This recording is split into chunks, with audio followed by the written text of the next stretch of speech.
өмір бойына. Америкада сот өмір бойына болады. Оны әр президент алып тастай алмайды. Анау бәлен замандан бергі сот, мысалы біреуі өліп еді, Трамп орнына біреуді тағайындады. Бітті. Енді ол ары қарай 10 президент ауысса да сол отырады. Американың заңы солай. Біздегі соттарды қайтеді, біздегі соттарды тағайындайды. Сондықтан біздегі соттар билікке бағынады. Америкадағы соттар бір тағайындалғаннан кейін билікке бағынбайды, тәуелсіз болады. Америкада ақпараттық төртінші билік дейтіні атқарушы билік, әкімшілік билік, президент әкімшілік, барлық штат әкімшілігі ол тәуелсіз болады. Екіншісі заң шығару, парламент, сенат, ол тәуелсіз болады. Үшіншісі әділия, ол тәуелсіз болады. Үш биліктің тәуелсіз болуы біріне бірінің бағынбайтындығы Американы, Еуропаны, Америка қаптыр Еуропа. Сондықтан оларда мұсылман елдеріндегі сияқты диктаторлықтар жоқ. Сондықтан оларда коммунистік жүйедегілер сияқты диктаторлар жоқ. Мысалы Трамп тағы бір жала жауып жатыр Трамп туралы. Ойба, атаған әлеттер не жаппады менің Трамп ағама. Мен Трамп ағама олар жаппаған жаласы қалмады ғой. Сүлеймен, олай істеме, тұр, түс. Түс, Абдрахман, сен де түс. Жігіт. Төс. Трамп не деді? Ойбай, Мелания Трамп ажырасқалы жатыр екен деді. Қайда, екеуінің махаббаты жақсы. Бұл бір. Екіншісі, жүре берсін. Кім жүре берсін болды? Тек тиіспесе болды. Ондай әңгіме жоқ. Одан кейін, не деді? Трамп диктатор болмақшы деді. Ойбай, енді шегімді ұстап қалдым ғой, диктатор. Диктатор қайдан болады? Американың қалыптасқан жаңағы жүйесі ешкімнің диктаторлығына жол бермейді. Ол Американың конституциясы 2,5 ғасырда бір рет өзгермеген конституция. Олардың заңдары біздің заңдарымыз сияқты резинке заңдар емес. Ешкінің шегінше созылып кете беретін. Жоқ. Біздің конституциясы 30 жылда қанша рет өзгерді? 30 рет өзгерді ме? 30 мың рет өзгерді ме? Білмейміз ғой конституцияны. Өз кім қалай жазады, жаза береді ғой тіпті. Ертең Мырқымбай шықса, Мырқымбайға туралап жазып болады. Олар сол. Оларда жоқ. О жерде ешкім диктатор болам деп бола алмайды. 2 мәртеден артық сайлана алмайды. 4 жылдан кейін екінші рет сайлауға құқы бар. Егер сайланса екінші реттен кейін бір жері алтын, бір жері күміс болса да, 3-ші рет сайланбайды. Міне, Америка, сонысыменен Америка. Мысалы, Байден болды, таққа шықты.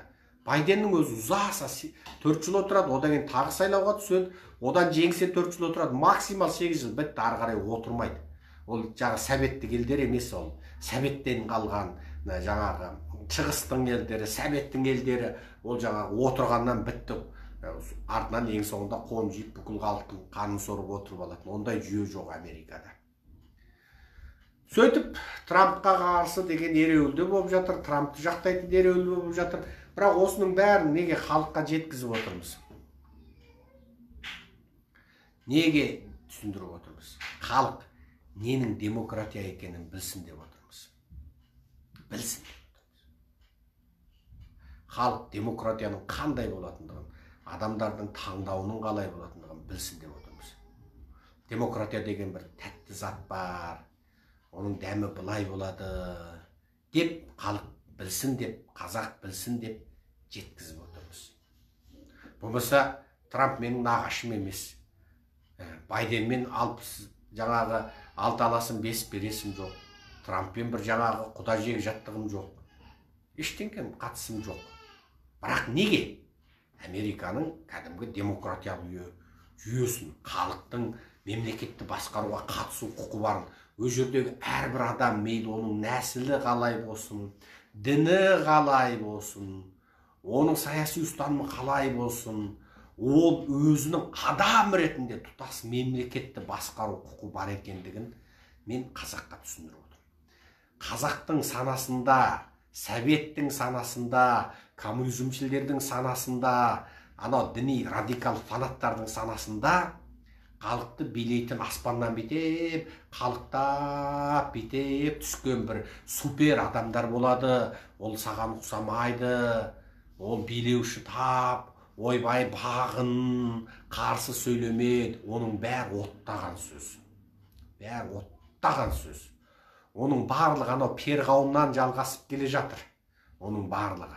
Сөйтіп адамдарды шартсыз түрде бағынуға, әділетсіздікті көре тұрып үнсіз қалуға, қызыңды шырылдатып, қатыныңды шырылдатып, көз алдыңда зорласа, болды, бағыну керек, бұл менің тағдырым деп отыруға, шүкірбайшылдыққа, тәубешілдікке көндірмекші, әділетсіздікке көз жұмып қаратпақшы, халқыңды, жеріңді тонап, мемлекетіңді, еліңді, жеріңді сатса, көн соған. Сенің ниетіңнен, халықтың ниеті солай болса, патшасы солай болады деп, сенің санаңды улап отыр оның барлығы.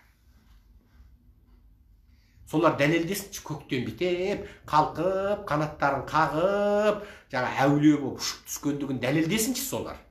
Ол да сен сияқты, ол да әжетханаға барады, оны да маса шағады, оны да ұрсаң өледі. Оны да шымшысаң жаны ауырады. Ол да сол дүниеге тоймайтын пенде, топыраққа ғана аузы тоятын пенде. Өлгенде бір уыс топыраққа көзі жабылатын пенде. Ол тойымсыз, ол қаншер. Ол міне сонысымен ғана адам. Ол адам.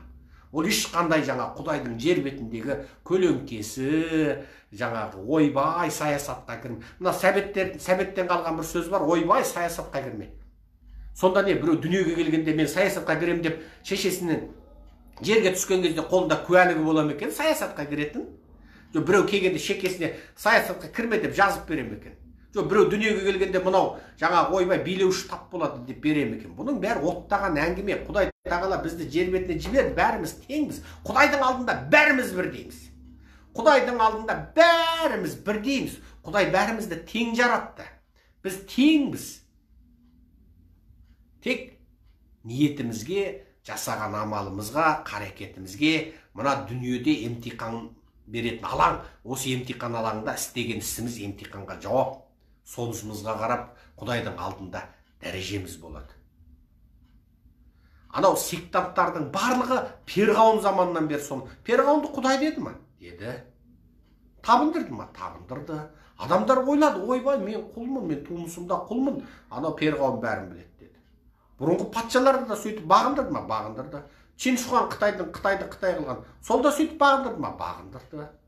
Міне, патшаны теңізі деді Қытайлар. Құдайдың баласы деді. Сөйтіп адамдарды басқару үшін идеологияны ойлап табады. Қолдан діндерді жасап шығады. Сөйтіп оның барлығын жаңағы сөйтіп бағындыртып отырады. Ал Америкада ешкім Құдайдың таңдаулы құлы емес. Америкада сен көшіп бар, 14 жылдан кейін сенің де президенттікке таласуға қақың бар. Сенің балаң, егер Америкада туылса, оның да Америкада президент болуға қақысы бар. Міне, демократия ма? Демократия. Бұның барлығы айналып келгенде адамдарды саясаттан үрейлендіру. Бізде қазір саясаттан үрейлендірудің екі қайнар көзі бар. Сәбеттік көзі бар, екіншісі діни секталық радикалдық топтардың үгіт насихаттары бар. Сөйтіп сені кіріспе, еліңді ұрлап жатса кіріспе, халқыңды қырып жатса кіріспе, ауруды таратып жатса кіріспе, өлтіріп жатса кіріспе, қырып жойып жатса кіріспе, бәріне кіріспе. Жаңа бәрін шешетін, туылғанда қолында куәлігі бар үстем таптар. Мен қазір сәбеттік елдерге үстем тап деген сөзді қолданамын. Себебі қарапайым халық езілуші тап, езуші, билеуші топты үстем тап деп атау керекпіз. Кәдімгі тап бөліндік, халық пен билік екіге айырылып қалды. Кәдімгі халықты езіп, қырып, жойып, тек санаулы ғана кландар езіп қанын сорып отыр. Сондықтан оны кәдімгі таптық жүйе, маркстік ілімдегі үстем тап, езуші тап, қанаушы тап, езілуші тап деп айту өте қолайлы болып тұр. Трамп туралы әңгіме айтып кеттік, біраз әңгіме айтып, сөйтіп Трампты қолдаушылар да бар, қарсы тұрушылар да бар, жағымды жаңалық Трампқа пайдалы ақпараттар да бар, жаңағы сайлауда қаралық болғандығын дәлелдейтін куәгерлер де молынан шығып жатыр, ақпараттар да жарияланып жатыр. Енді Трампқа психологиялық шабуыл күшейіп жатыр. Қатын ажырасқалы жатыр екен. Жаңағы Трампты кетсін деп, жаңағы Трамптың мүсінін жасап алып, таяқпен ұрып, билеп, әлеуметтік желі, батыстық, фейсбук пен твиттерге кірсең енді жынды болып кетті адамдар.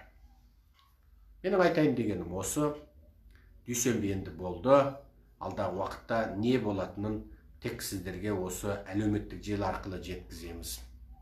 Әлеуметтік желі арқылы жеткізіп отырамыз. Бізбен бірге болыңыздар. Тағы бір нәрсені айта кетейін. Көп адам ойлайды, бізді Трампшыл анауыны. Трампшыл демес біз, Америкашыл демес біз, Американың шпион дейді. Ол да оттаған сөз. Ол да оттаған сөз. Америкадан 1 тиын, 1 доллар алып көрген емес біз, 1 сент. Тіпті кейбір америкалық ұйымдар, ақпарат көздері бізді шектеуге тырысты, жасырмаймыз. Ол туралы қолымызда дәлелдер бар. Олар қазақтар туралы ақпаратты айтқызбау туралы бұйрық тапсырып алған мәлім бір ұйымдардан. Оны мен баяғыда ашық айттым. Себебі оларға Шығыс Түркістандағы қазақ туралы әңгіме айтпау керек екен оларға. Міне көрдің ба? Жарайды, кейін ол мәселені шештік. Бірақ қазірдің өзінде байқайсыздар ма? Қазірдің өзінде де оның біраз салқыны бар. Менің айтайын дегенім. Трамптың жаулары кімдер болды? Трамп шықты. Қараса бүкіл Америкада, заңды Американың азаматы болған Латын Америкалықтар 30-40 миллион болып кетті. Заңсыз жүрген былай жетеді. Кубалықтар, Мексика.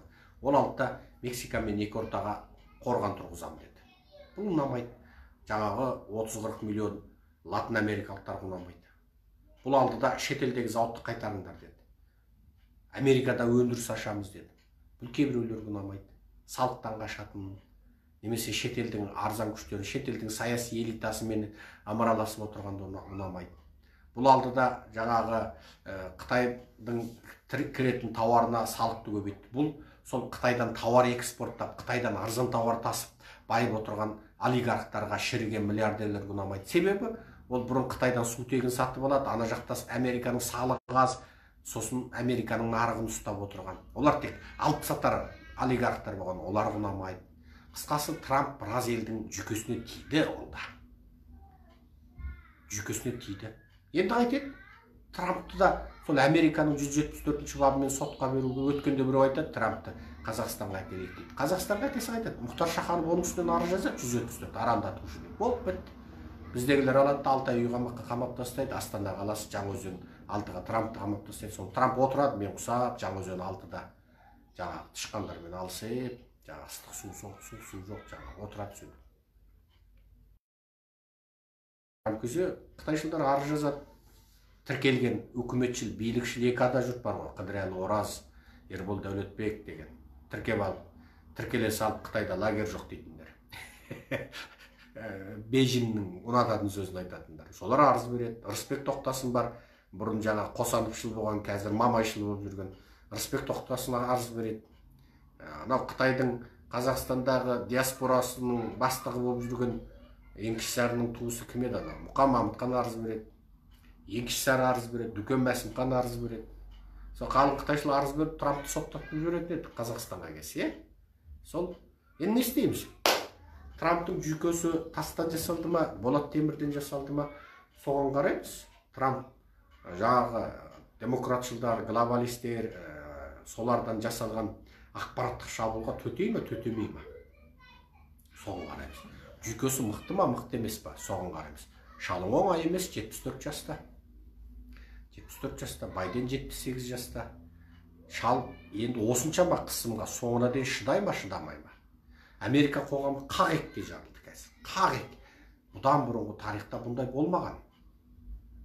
Буштың кезіндегі сайлауда осындай бір оқиға болған, 2000 жылы. Қазіргі 6 жаңағы жоғарғы соттың ішіндегі 3-еусі сол кезде Буш және оның қарсыласының жаңағы сотын қараған болатын. Сөйтіп жеңісті Бушқа тәуелді қылған болатын. Соның қазір 3-еуі қазіргі сот құрамында бар. Олар үшін президенттер сайлауындағы дау-дамайды сот арқылы шешу Америкада. Бұл былайша айтқанда, мына Трамптың кезі, Буштың кезі, бұл енді екінші рет болған тұр. Бала Бушты айтамын, әке Буш емес.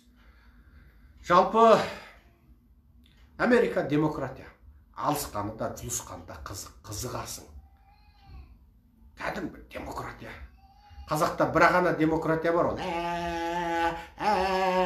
деген демократия бар. Бізде басқа өмірде демократия жоқ. Қазақ итті таластырса демократия, қазақтар. Ат жарыстырса демократия, қошқар сүзістірсе демократия. Сосын деп аңыратса демократия, басқа демократия қазақтың түсіне де кірмейді. Ондай өмірде, саясатта мынау ертең менің ұрпағым, менің балама жер қалу керек, ата бабам ақ найзаның ұшымен, ақ білектің күшімен қорғап қалған жер бұл Қытайға берілмеу керек. Неге біз Қытайға ана шекараларды беріп жатырмыз? Жоқ, қазақтар деп отырса, қалаулайлым, шалаулайлым деп отырса болды. Қазаққа сол қызық. Жақсы. Қазақты жақсы көргендіктен сындадым. Жақсы көрмесем, мен қалталы жігіт болған бұрын бизнесте жүргенмін. Мен баяғының баяғысында сол елдерге кетіп қалатын едім. Тілім де жетеді, білімім де жетеді. Кез келген жерінде жұмыс істеп, жеке кәсібімді де ашып, кез келген жерінде ғылыми жұмыспен айналыссам да білімім жетеді. Мен қазақты сүйдім, қазақ болып қалғым келді. Қазақты сүйгендігімнен сындады. Егер қазақты сындаған адамның ішінде ең көп, ең қатты сындаған десе мен емеспін. Депутат апам айтыпты ғой, мені кім кінәлім емес. Абай. Қазақты ең қатты сындаған, ең қатты осқан Абай. Бірақ Абай атам не деді? Білім де, ғылым да орыста деді. Сол кезде Абай білді. Анау діни радикализмнің, секталықтардың быт-шыт болып бірмен бір қырқысып жатқанын білді. Өзі медресе оқыған Абай ол, Семейден. Сосын қазақты демократиялық батыстық үлгіге барам екен деді. Абай білетін батыс. Ол кезде орыс болады. Енді сол Абайдың сөзін бір ғасырдан кейін, немесе 2 ғасырға жуық уақыт болды. 170. Енді қазіргі қазаққа білімде, ғылымда орыста деп айтуға келмейді. Орыс бітті. Енді соны өзгерту керекпіз. Білімде, ғылымда батыста. Батыста. Сондықтан айттық. Балаңды Мәскеуге жіберіп 5 жыл оқытқанша 2 жыл Нью-Йоркта дәретхана тазаласын деп. Ілімді де, білімді де, технологияны қоғамдық өмірді де, адамдардың белсенділігінде, саяси сауаттылығында біз батыстан үйренуге тиіспіз. Әрине, батысқа бару, батыстан білім алу, мына біздің неменеде, болашақтар бітіріп келіп отыр ғой, бюрократ болып, іріп-шіріп, қан сорғыш болып отыр ғой. Олар батысқа барғанда қайбір жетісіп оқыды дейсің олар. Олар келгеннен кейін бір болашақпен келіп Қазақстанды керемет дамытам деген біреуін көрдіңдер ме? Жоқ. Жоқ. Бардыр ауыстырып жүр ғой олар қазір. Біз дүние жүзінде жаңа айттық қой. Ойбай, түріктер көпір салудан әлемде бірінші дейді. Ойбай, жапондар жаңа түнел қазудан дүние бойынша бірінші дейді. Мен айтам, қазақтар бардыр ауыстырудан дүние бойынша бірінші.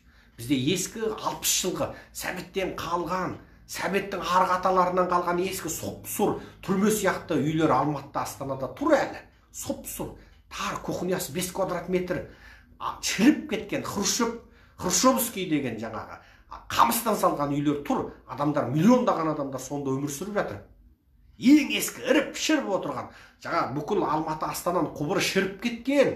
Ол құбырларда Сәбет кезіндегі ең бір жаңа о zaman ілім білім дамымаған улы металдардан жасаған қорытпа, сол құбырлардағы суды ішіп отыр халық.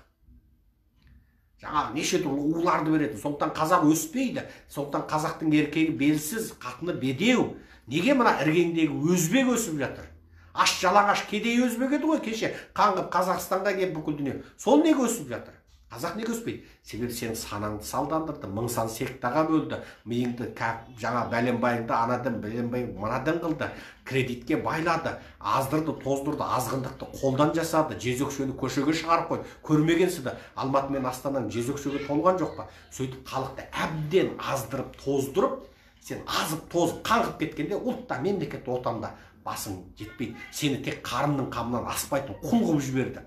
Таңертең тұрғанда ойбай кредитімді, қарызымды қайтып жабам деп жан таласатын. Кешке жеткенде үйіме бір 100 теңгеге бір тістем нан алып келем бе дейтін, қарыннан басқан ойлай алмайтын қалге қайыршы қалыға келіп тастады.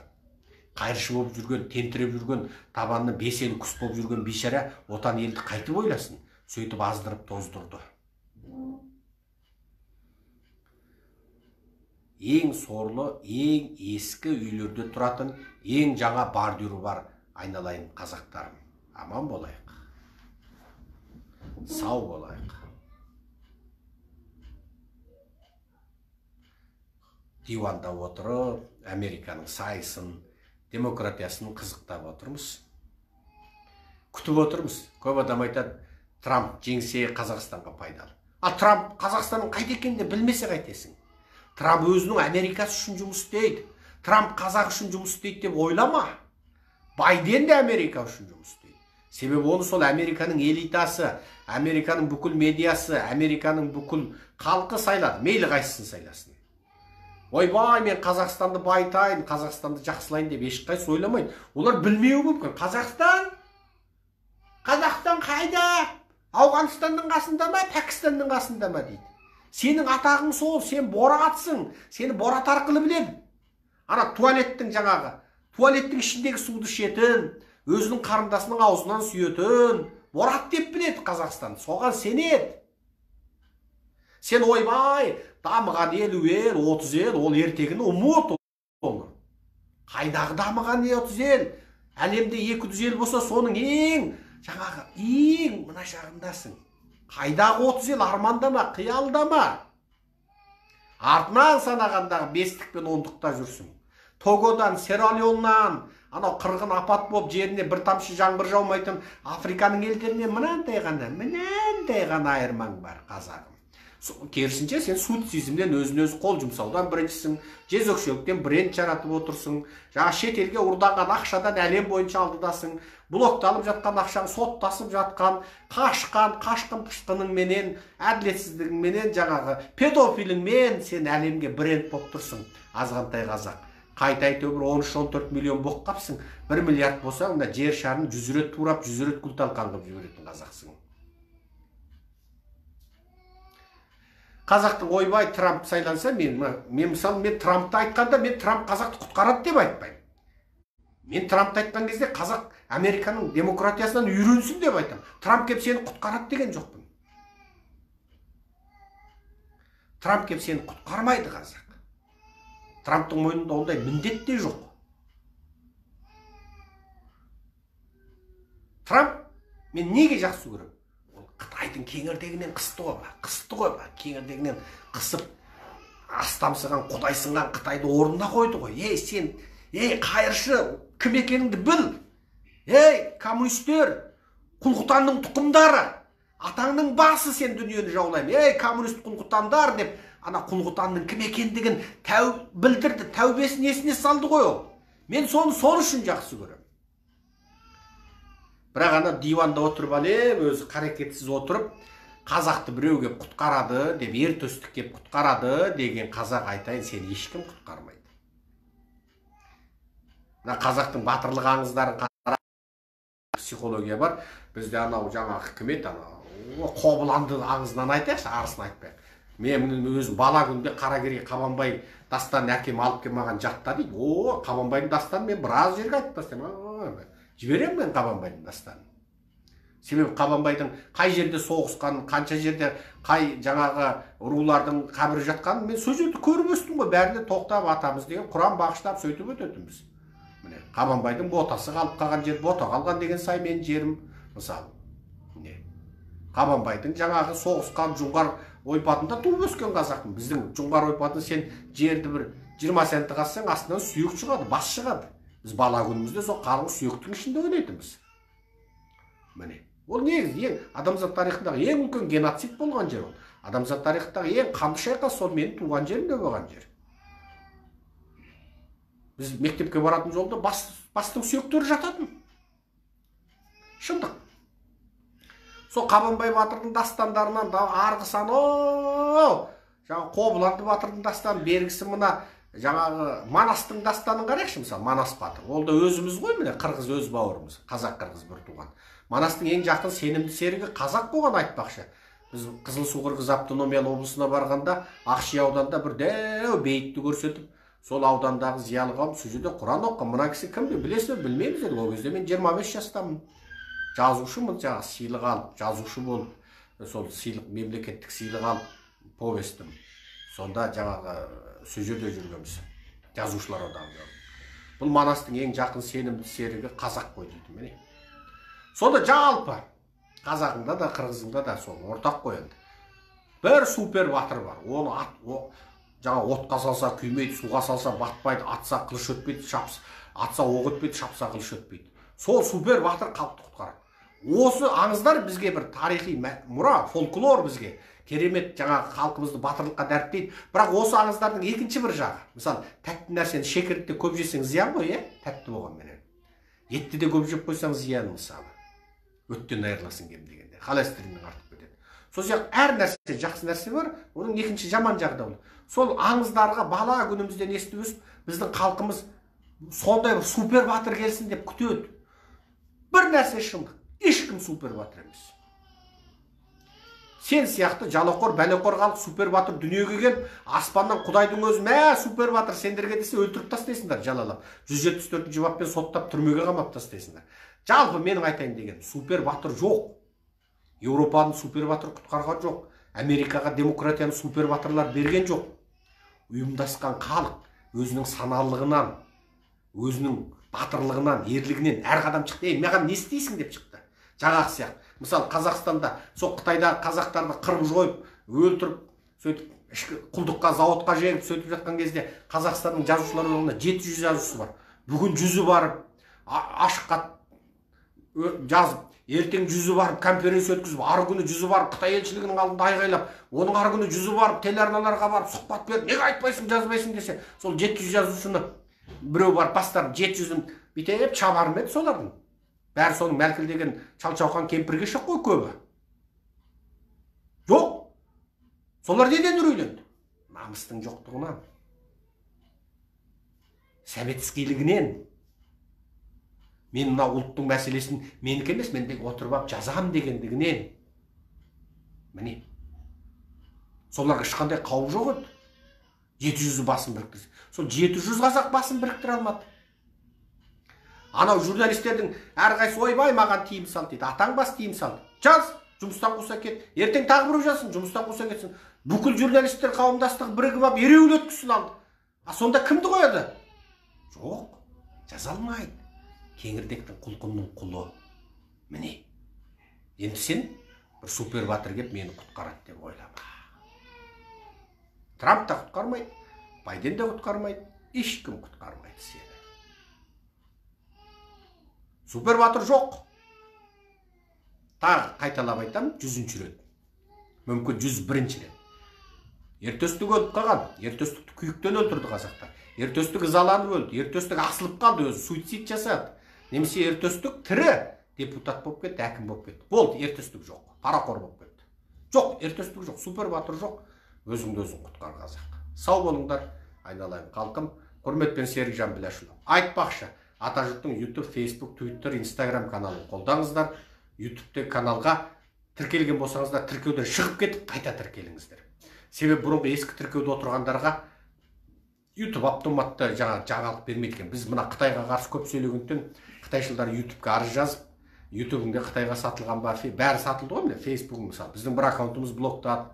Қытайдың ақшасы бәрін алып қойған, біраз жерді алып қойған. Амал жоқ. Қайтадан шығып кетіп, қайта тіркеліңіздер. Фейсбукте емес, тек ютубта айтам. Фейсбуктен шығып кетсеңіз, мен қайта қоспай қойсам қалып қаласыз бекерге. Ютуб каналымызда Атажұрт латын жазуымен Атажұрт 7 таңбалы жазу. А-Т-А-Ж деген мына Ж бір ғана бір таңбалы Ж Атажұрт деп жазып тауып алып, біздің каналға қосылып, оны күніне бәлем мәрте 60 апа 70 жездеңізге үгіттеп таратып тұрыңыздар. Сау болыңыздар, аман болайық.